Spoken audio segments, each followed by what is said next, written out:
Welcome to the Tech Egg. Don't get scrambled. Enjoy the video. In this video, I will explain how to replace your Kia key battery. First, identify if you have a standard or smart key fob, as the opening method varies slightly. You'll need a fresh CR2032 lithium coin battery, which is widely available. Also, have a small flathead screwdriver or a plastic pry tool ready to help open the casing. This simple process will restore your key fob's full functionality. Now let's open your key fob. If you have a smart key, press the small button to release the mechanical key. Use this key, or a flathead screwdriver for standard fobs, to gently pry open the casing.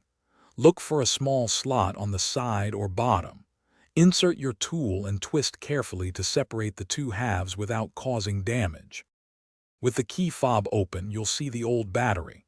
Before removing it, take a quick mental note of its orientation, specifically which side is facing up.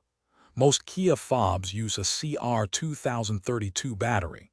Gently pry out the old battery, then insert the new one, ensuring the positive side is facing the same direction as the old one. This ensures proper contact. Finally, it's time to reassemble your key fob.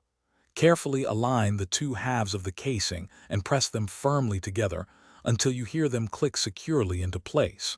Make sure there are no gaps around the edges. Once reassembled, test all the buttons on your key fob to ensure it's working perfectly. You typically won't need to reprogram it after a battery change. Thanks for watching. Consider subscribing if I helped unscramble your problems.